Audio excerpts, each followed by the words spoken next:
நீங்க ஒரு ப்ராப்பர்ட்டியை வாங்கி ரெண்டல் விடுற ஆளா இருந்தீங்கன்னா முடிஞ்ச அளவுக்கு உங்க பர்சனல் பேர்லயும் டெனன்ட் பேர்லயும் ரெண்டல் அக்ரிமெண்ட் போடுறத தவிர்க்கிறது நல்லது.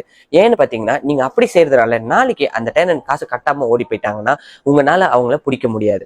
ஆனா அதுவே நீங்க ஒரு என்டர்பிரைஸ் அக்கௌண்டோ இல்ல ஒரு கம்பெனி அக்கௌண்ட் திறந்து உங்களோட டெனன்சி அக்ரிமெண்ட் உங்க கம்பெனி பேர்லயும் அந்த டெனன்ட் பேர்லயும் போட்டு விட்டீங்கன்னா நாளைக்கு அவங்க 3 மாசம் காசு கட்டாம ஓடிட்டாலும் சரி, இல்ல வீடு ஏதாவது பண்ணி வச்சுட்டு போயிட்டாலும் சரி, நீங்க அவங்கள சீதாஸ்ல பிளாக் பண்ண முடியும்.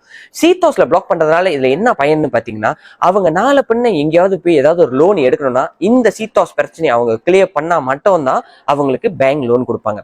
அப்ப அவங்க வேற வழியே இல்லாம உங்ககிட்ட வந்து இந்த பிரச்சனையை அவங்க செட்டில் பண்ண பிறகுதான் அவங்க பேங்க்ல போய் லோன் எடுக்க முடியும். இந்த மாதிரி ஒரு விஷயம் இருக்குன்னு நம்மளை சுத்தி இருக்கிற நிறைய பேருக்கு தெரியாம இருக்குங்க. அதுவும் முக்கியமா நம்ம சமுதாயத்து ஆளுங்களுக்கு நிறைய பேருக்கு தெரியாம இருக்கு. ஸோ முடிஞ்ச அளவுக்கு இந்த வீடியோவை நம்மளை சுத்தி இருக்கிற friends and family members group எல்லாருக்கும் ஷேர் பண்ணி விடுங்க. நீங்க எப்படி இந்த இன்ஃபர்மேஷனை தெரிஞ்சுக்கிட்டீங்களோ அவங்களும் இந்த இன்ஃபர்மேஷனை தெரிஞ்சுக்கிட்டாங்கன்னா ஃபியூச்சர்ல இந்த மாதிரி ரெண்டல் விஷயத்துல ஏமாறாம இருக்கிறதுக்கு இது ஒரு சின்ன உதவியாகவும் இருக்கும்.